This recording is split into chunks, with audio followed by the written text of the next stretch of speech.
warahmatullahi wabarakatuh. Waalaikumsalam warahmatullahi wabarakatuh. Bersyukur kita kepada Allah Subhanahu wa taala dengan mengucap alhamdulillahirabbil alamin. Bersalawat kita kepada Nabi Nabi Muhammad sallallahu alaihi wasallam dengan nafas Allahumma shalli ala sayyidina Muhammad wa ala ali sayyidina Muhammad. Baiklah, pada kesempatan kali ini kami akan menyampaikan materi mengenai dinamika dan tantangan wawasan Nusantara. Baiklah, karena pada hari ini mungkin dosen pengampu kita tidak hadir, jadi diharapkan pada kawan-kawan agar senantiasa menahan suaranya untuk dapat mendengarkan materi yang kami sampaikan. Nah, untuk pertama ini materi latar belakang yang akan dijelaskan oleh Reski. Kepada Reski dipersilakan.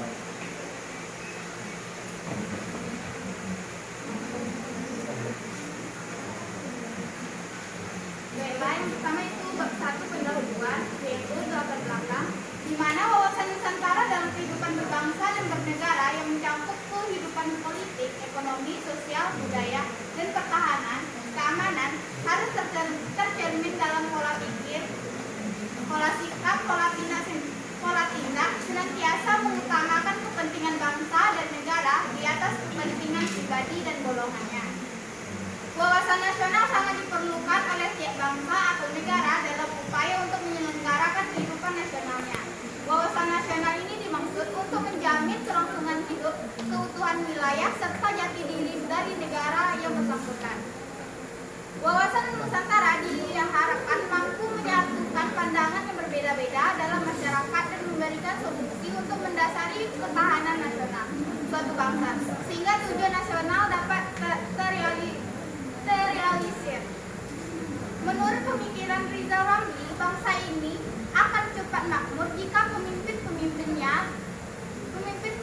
kita melakukan transformasi seluruh hidupnya untuk kepentingan rakyat, baik pemikirannya, seluruh hartanya, waktu, dan tenaganya.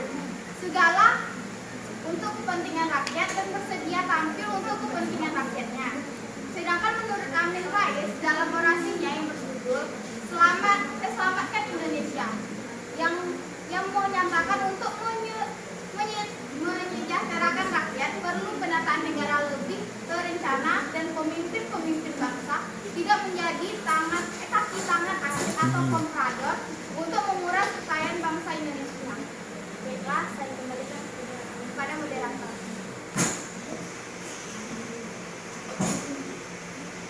Setelah penyampaian latar belakang oleh Reski, kemudian dalam latar belakang tadi akan timbul suatu masalah dan tujuan dari apa yang kami sampaikan.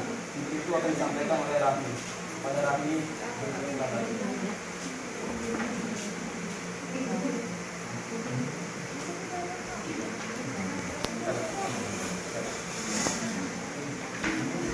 Oke, dilanjutkan dengan rumusan masalahnya.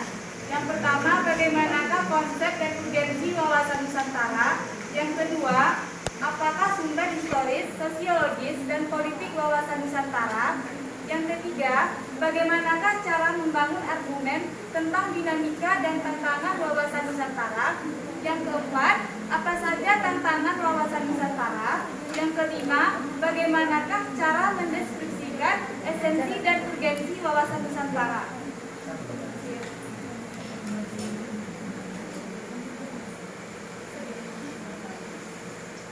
Adapun tujuannya, yang pertama untuk mengetahui dan mendeskripsikan bagaimanakah konsep dan urgensi wawasan Nusantara.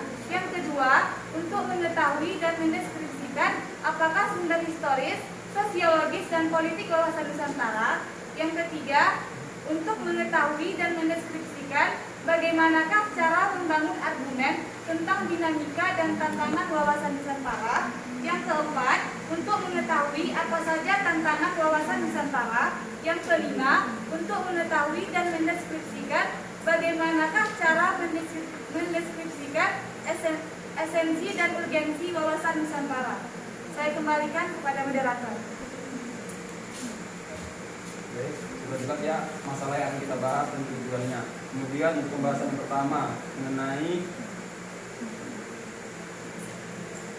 konsep dan urgensi wawasan Nusantara, ini akan disampaikan oleh Febriani. Kepada Febriani dipersilakan. Selanjutnya bab 2 pembahasan 2.1 konsep dan urgensi wawasan Nusantara. Wawasan Nusantara merupakan wawasan nasional atau nasional outlook bangsa Indonesia yang selanjutnya dapat disingkat Wasantra. Konsepsi wawasan Nusantara sejak dicetus melalui Deklarasi Juanda tahun 1957 sampai sekarang mengalami dinamika yang terus tumbuh dalam praktek kehidupan bernegara. Menurut Hasan Habib, wawasan Nusantara adalah kebulatan wilayah nasional termasuk satu kesatuan bangsa, satu tujuan dan tekad perjuangan, dan satu kesatuan hukum, satu kesatuan sosial budaya, satu kesatuan ekonomi, dan satu kesatuan hankam. Kata Nusa dalam bahasa Sanskerta berarti pulau atau kepulauan. Sedangkan dalam bahasa Latin, kata Nusa berasal dari kata Nesos yang dapat berarti semenanjung, bahkan suatu bangsa. Merujuk pada pernyataan tersebut, maka kata Nusa juga mempunyai kesamaan arti dengan kata nation dalam bahasa Inggris yang berarti bangsa. Dari sini bisa ditafsirkan bahwa kata Nusa dapat memiliki dua arti, yaitu kepulauan dan bangsa. Kata kedua yaitu antara, memiliki padanan dalam bahasa Latin in dan terra, yang berarti antara atau dalam suatu kelompok. Antara juga mempunyai makna yang sama dengan kata inter dalam bahasa Inggris yang berarti antara dan relasi. Saya kembalikan kepada moderator. Kemudian untuk pembahasan yang kedua mengenai sumber historis, sosiologis, dan politis wawasan Nusantara. Untuk itu akan disampaikan oleh Vivi dan Eni. Pada mereka dipersilakan.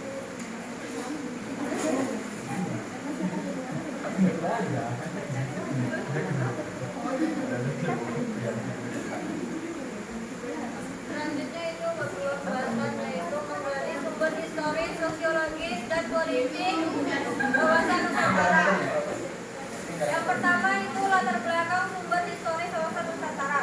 Lahirnya konsepsi wawasan Nusantara bermula dari Perdana Menteri Insinyur Haji Juanda Pratowijaya yang pada tanggal 13 Desember 1957 mengeluarkan deklarasi yang selanjutnya dikenal dengan Deklarasi Juanda. Isi pokoknya adalah bahwa lebar laut teritorial Indonesia yaitu 12 mil yang dihitung dari garis yang menghubungkan pulau terluar Indonesia. Dengan garis teritorial yang baru ini, wilayah Indonesia menjadi satu kesatuan wilayah. Laut di antara pulau bukan lagi sebagai pemisah, karena tidak lagi laut bebas, tapi sebagai penghubung pulau.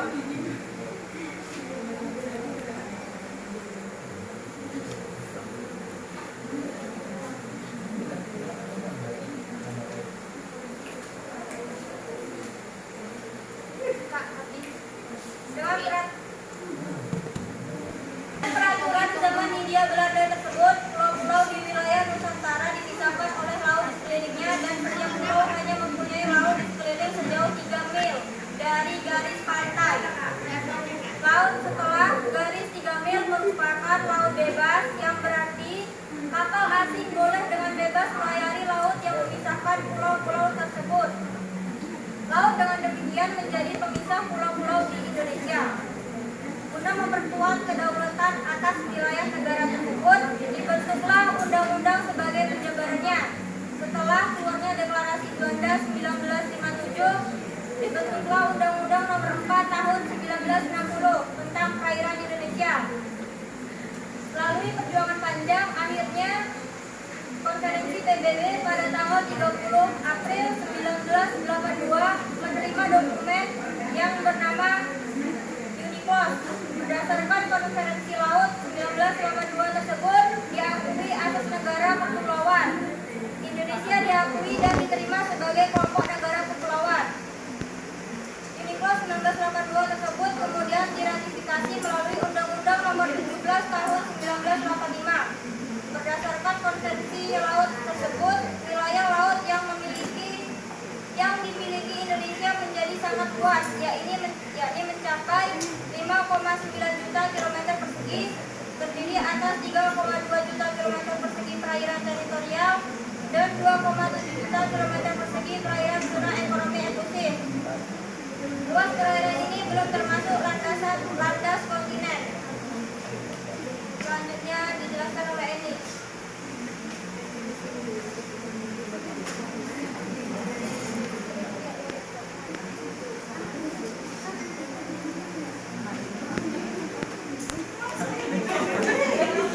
Itu latar belakang sumber sosiologis wawasan Nusantara. Berdasarkan sejarah, wawasan Nusantara bermula dari wawasan kewilayahan. Ingat deklarasi Juanda 1957 sebagai perubahan atas ordonansi 1939 yang berintikan mewujudkan wilayah Indonesia sebagai satu kesatuan wilayah, tidak lagi terpisah-pisah. Sebagai konsepsi kewilayahan, bangsa Indonesia mengusahakan dan memandang wilayah sebagai satu kesatuan. Hal di atas, keadaan sosiologis masyarakat Indonesia dan juga keberlangsungan penjajahan yang memecah belah bangsa telah melatar belakangi tumbuhnya semangat dan tekad orang-orang di wilayah Nusantara ini untuk bersatu dalam satu nasionalitas, satu kebangsaan, yakni bangsa Indonesia. Yang ketiga yaitu latar belakang sumber politis wawasan Nusantara. Dari latar belakang sejarah dan kondisi sosiologis Indonesia sebagaimana telah dinyatakan di atas, Anda dapat memahami betapa perlunya wawasan Nusantara bagi bangsa Indonesia. Selanjutnya, secara politis ada kepentingan nasional bagaimana agar wilayah yang utuh dan bangsa yang bersatu ini dapat dikembangkan, dilestarikan, dan dipertahankan secara terus-menerus. Kepentingan nasional itu merupakan turunan lanjut dari cita-cita nasional, tujuan nasional, maupun visi nasional. Wawasan Nusantara yang bermula dari deklarasi Juanda 1957 selanjutnya dijadikan konsepsi politik kenegaraan. Rumusan wawasan Nusantara dimasukkan dalam naskah garis besar haluan negara sebagai hasil ketetapan MPR. Setelah GBHN tidak berlaku disebabkan MPR tidak lagi diberi kewenangan menetapkan GBHN, konsepsi wawasan Nusantara dimasukkan pada rumusan pasal 25A Undang-Undang NKRI 1945 hasil perubahan keempat tahun 2002. Terima kasih.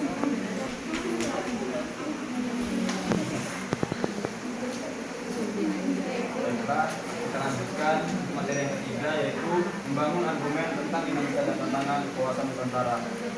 Hal ini akan disampaikan oleh Septi. Selanjutnya yaitu membangun argumen tentang dinamika dan tantangan wawasan Nusantara.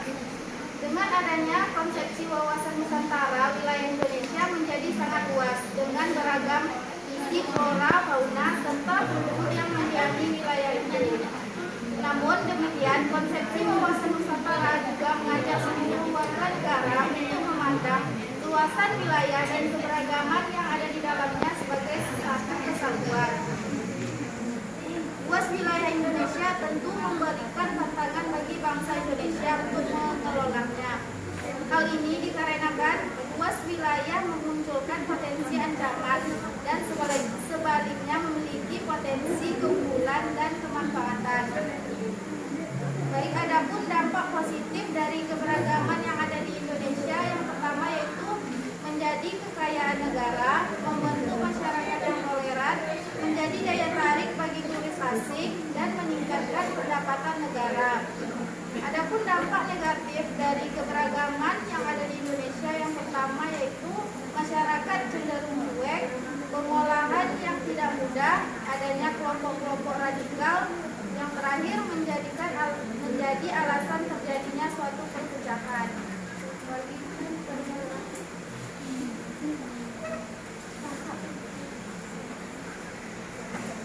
Baiklah, kita lanjutkan.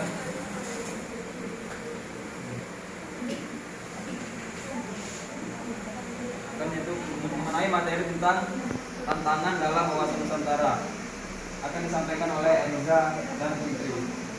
Padanya dipersilakan.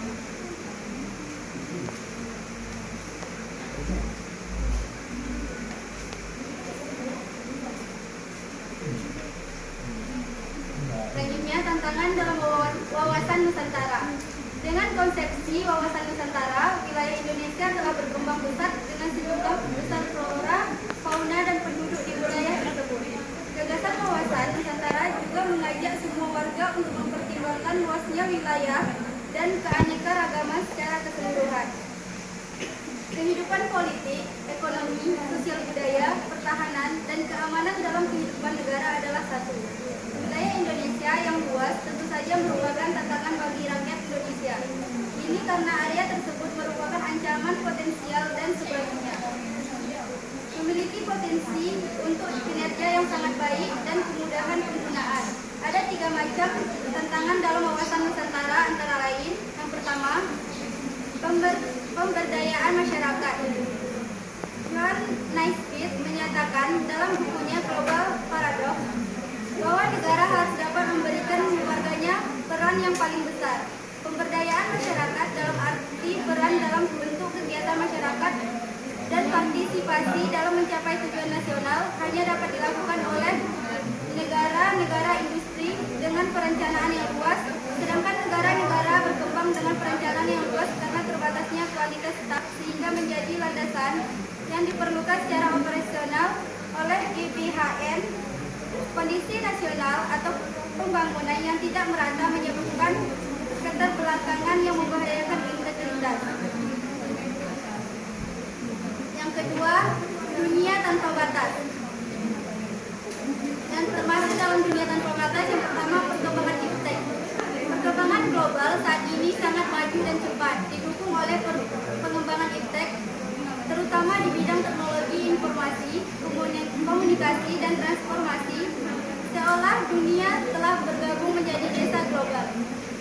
Dunia menjadi transparan tanpa mengetahui perbatasan nasional, sehingga dunia menjadi tidak terbatas. Keadaan seperti itu mempengaruhi kehidupan semua aspek kehidupan sosial, nasional, dan negara yang dapat mempengaruhi pola pikir, sikap, dan perilaku semua orang Indonesia dalam aspek kehidupan mereka. Terbatasnya kualitas SDM Indonesia di bidang iptek merupakan tantangan serius bagi serangan global karena kontrol iptek merupakan nilai tambah untuk bertahan dalam persaingan global.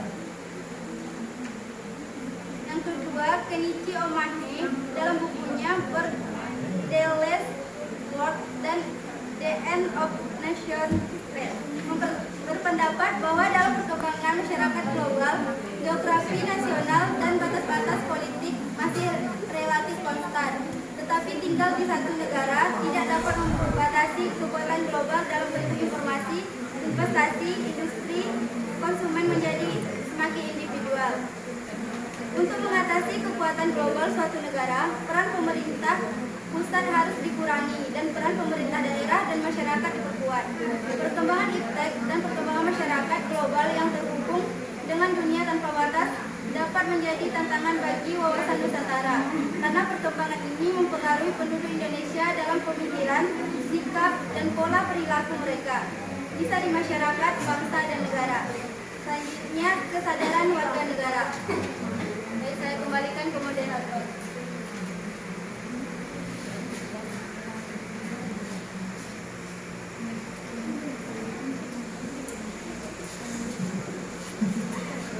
Selanjutnya saya akan melanjutkan bagian yang ketiga, yaitu era baru kapitalisme. Menurut Swan and Zuckerberg dalam bukunya Dictionary of Economics, sebuah buku ekonomi yang didasarkan pada hak kepemilikan pribadi atas berbagai barang dan kebebasan individu untuk membuat perjanjian dengan pihak lain dan untuk melakukan kegiatan ekonomi sendiri dan kepentingan mendapatkan keuntungan Anda sendiri. Di era baru kapitalisme, sistem ekonomi harus menghasilkan keuntungan dengan melakukan kegiatan yang luas yang mencakup semua aspek kehidupan masyarakat, sehingga diperlukan strategi baru dalam sistem ekonomi, yaitu keseimbangan. Yang kedua, menurut Lester Thurow dalam bukunya The Future of Capitalism menekankan antara lain bahwa bertahan hidup di era baru kapitalisme membutuhkan strategi baru yang mencari keseimbangan antara pemahaman individu dan pemahaman sosial.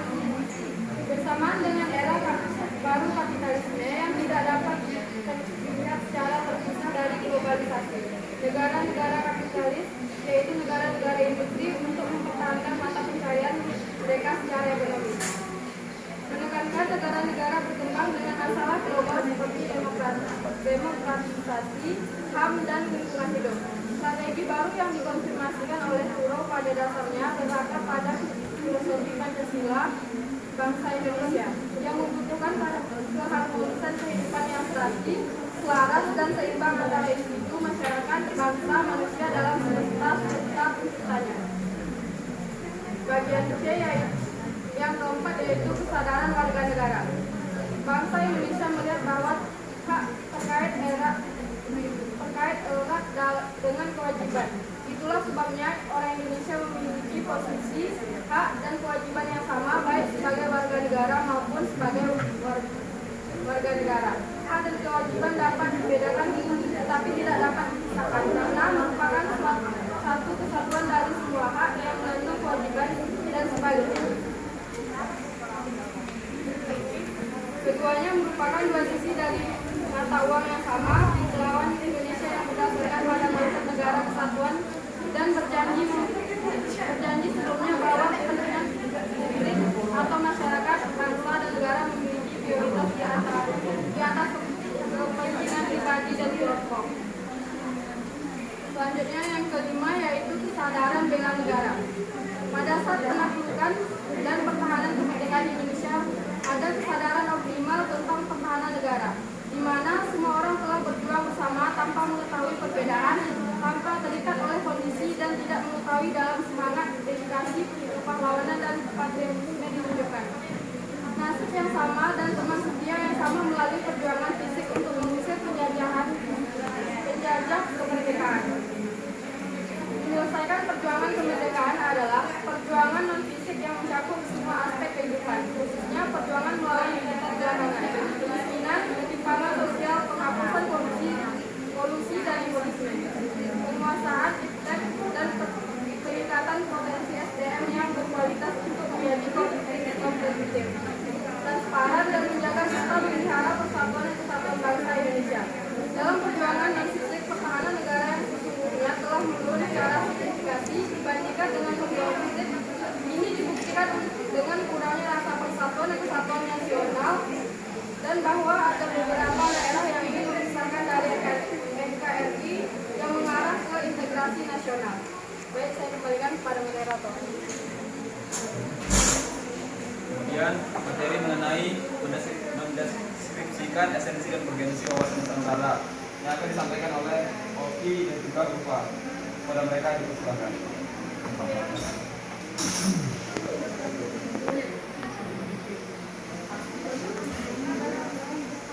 Baik, materi selanjutnya yaitu mendeskripsikan esensi dan urgensi wawasan Nusantara. Nah, di sini ada beberapa poin yang akan kita bahas. Pertama itu perwujudan kepulauan Nusantara sebagai satu kesatuan politik. Nah, esensi atau hakikat dari wawasan Nusantara adalah kesatuan wilayah dan persatuan bangsa Indonesia. Wawasan Nusantara yang pada awalnya sebagai konsep kewilayahan berkembang menjadi konsepsi kebangsaan. Ada beberapa poin dalam perwujudan kepulauan ini. Yang pertama bahwa kebulatan wilayah nasional dengan segala isi dan kekayaannya merupakan satu kesatuan wilayah, wadah, ruang, hidup dan kesatuan matra seluruh bangsa serta menjadi modal dan milik bangsa tersebut. Nah, kebulatan wilayah itu merupakan sebuah wadah atau sebuah wilayah. Selanjutnya, poin kedua, bahwa bangsa Indonesia yang terdiri dari berbagai suku dan berbicara dalam berbagai bahasa serta memeluk dan meyakini berbagai agama dan kepercayaan terhadap Tuhan Yang Maha Esa harus merupakan satu kesatuan bangsa yang bulat dalam arti yang seluas-luasnya. Nah, ketuhanan Yang Maha Esa ini tidak satu Tuhan, karena beberapa di Indonesia ini ada agama-agama yang lain selain daripada Muslim, ada juga Katolik, Kristen dan juga nanti ada Konghucu. Selanjutnya, poin selanjutnya itu bahwa secara psikologi bangsa Indonesia harus merasa satu, senasib, sepenanggungan, sebangsa dan setanah air serta mempunyai tekad dalam mencapai cita bangsa.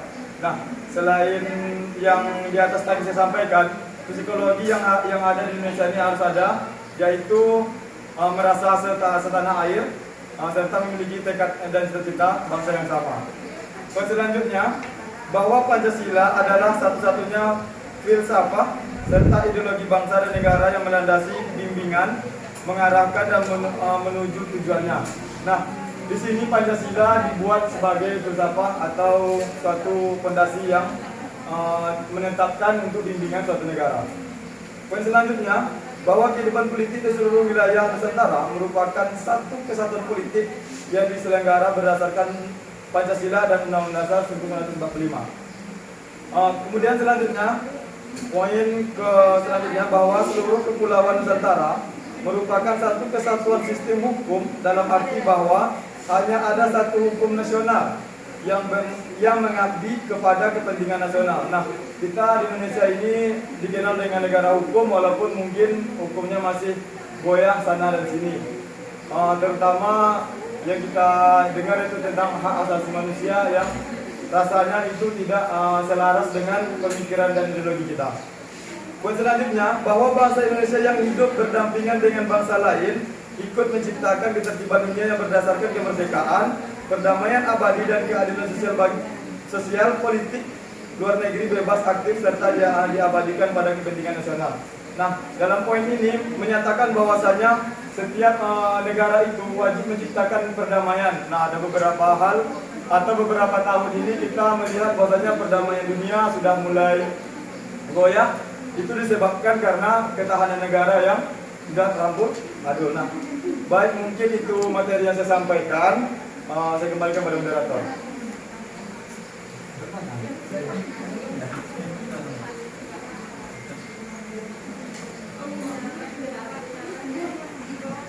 Baik, mengenai materi masih sama dengan materi yang mendeskripsikan esensi dan urgensi wawasan Nusantara.